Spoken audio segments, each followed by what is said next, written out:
Welcome to another video. Today I want to share with you all the experience that I gathered over the past years when it comes to hardware and PC setup questions to run Final Fantasy XIV in the best way possible for your own desires.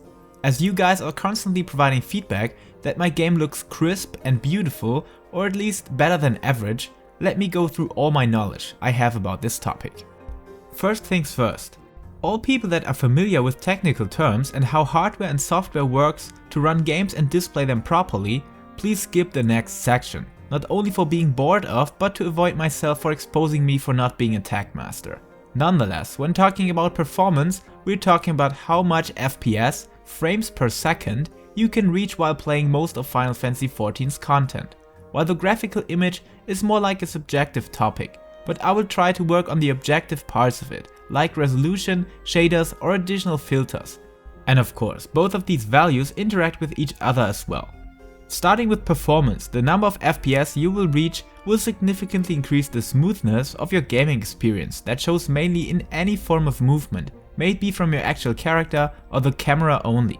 My personal sweet spot for Final Fantasy XIV is 100 FPS, but the general comfy FPS will always hover around these magical 60 FPS.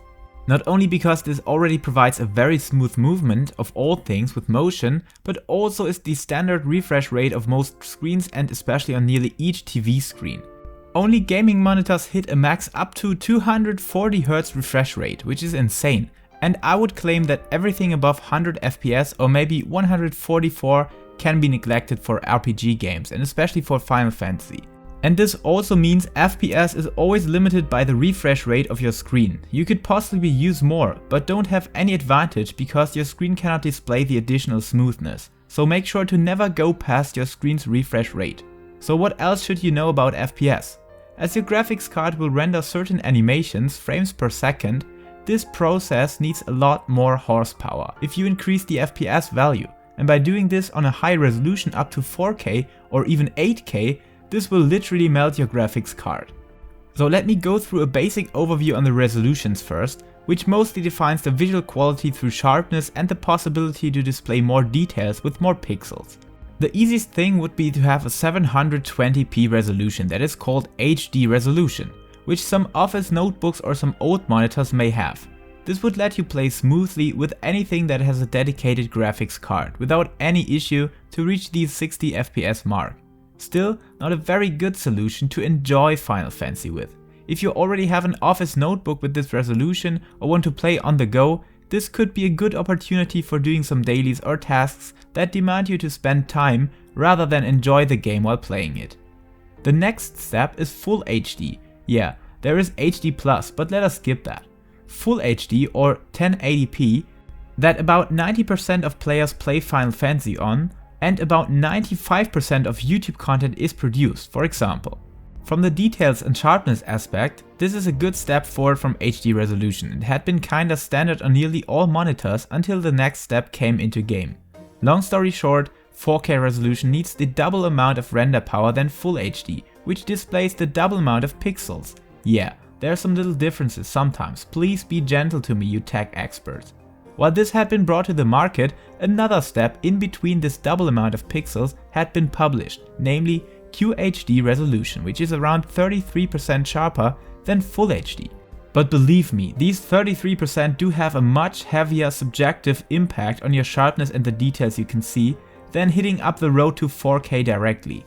Maybe not mathematical, but from a subjective perspective, this defines an insane difference. That mentioned, at the moment I'm personally finding myself on QHD resolution, recording my in-game footage in it, while also throwing out content on YouTube in 1440p, which is the numeric description of QHD resolution. From the sharpness and details, this is my personal sweet spot, because you can also find reasonable screens that provide a higher refresh rate than 60.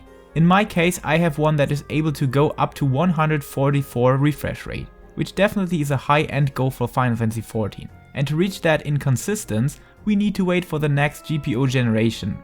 So while there have already been some TVs on the market that have an 8K resolution, these are heavily overpriced right now. So let us talk about the 4K resolution as the realistic last step on the resolution department.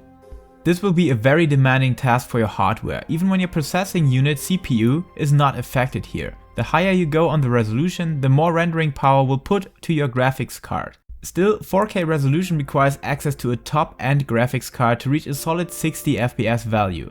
But if you already got one or favor graphical quality over performance, this could be the pinnacle of it for you.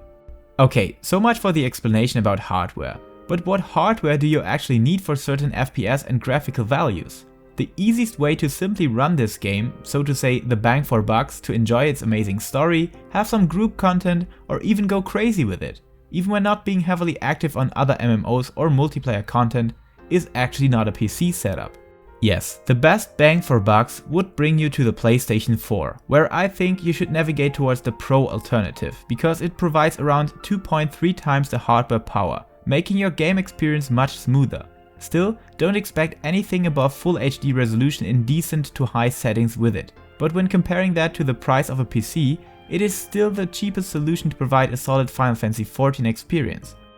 By the way, just yesterday I got a used PS4 Pro for 200 bucks to finally be able to play the Final Fantasy VII Remake, and I don't think that any PC setup could come near to this for that price. So if you are low on your pocket, head for the PlayStation. But also note that you're limited about any third-party software like Advanced Combat Tracker, for example. I'm excited to see the results for the PlayStation 5, because on paper it could easily run Final Fantasy XIV on high settings on at least QHD resolution. But we will see. I will keep you updated about that topic. Okay, what do we got on the PC department? The first stage that you should never go below, in my opinion, is to have a dedicated graphics card to run Final Fantasy. I tried to run it on an AMD CPU with an internal graphics card, I think the Vega 8 or something. That should perform nicely actually, but it didn't. I think this game is only optimized for at least a small margin of horsepower. So the weakest graphics card found on notebooks, for example, would be the MX150, which is also ultimately power saving. I can run my MX250, which is the follow-up model, with a power bank to supply the laptop. Yes, I work and play during my lessons at the university. Sorry to my colleagues and professors. And when talking about more power consuming graphic cards, by the way, the graphics card is the most determining factor to run this game properly. The CPU could easily be an old fart with 2 or 3 cores, as long as you're not having more than 20 people being displayed, or go into higher FPS values. This and streaming would be a scenario where the CPU is demanded heavily. Okay, so let us talk about the graphics card. A very solid solution and bang for buck that can already be found in many PC setups is the GTX 1650 Super from Nvidia, which can already be found for around 150 bucks and can easily run Final Fantasy XIV on maximum details on full HD resolution with at least 60 FPS. And if you go for QHD resolution and turn off HBAO, you could also reach 60 FPS or even up to 100 or 120 FPS with full HD and lower settings. So this would already open up many possibilities for you. But of course, even with this bang for buck GPU and even when building a PC by yourself or by a friend of yours, this will cost you 400 bucks at least, where hardware like mouse or keyboards are not included. The next reasonable step in performance improvement would make up for either RTX 2060 Super or AMD's Radeon 5700 XT, both available for around 350 to 390 bucks. And to be honest, if you're not going for streaming, content creation or really want that quality pinnacle at 4K resolution, you shouldn't go past that mark, at least not for Final Fantasy XIV. Everything above that is just a massive decrease in FPS per dollar's value. I could easily run my settings and setup with a 5700 XT instead of using my RTX 2080.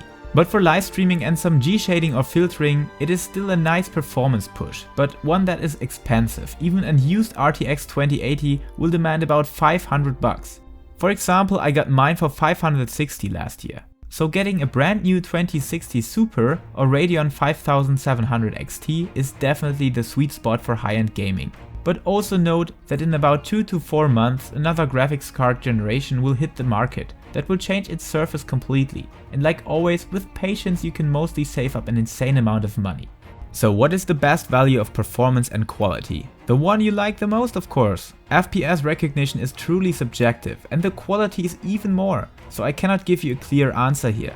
Some of you will be most satisfied with the plug and play experience on the PS4. Others will enjoy the maximum quality of an RTX 2080 on their PC, so choose the horsepower you want and hop into Eorzea. I hope this could help you in deciding for the perfect PC setup, or at least clarifies some points about hardware functionalities. Yes, Master Tech Nerd, I'm a DAO compared to your insane expertise. Please be gentle.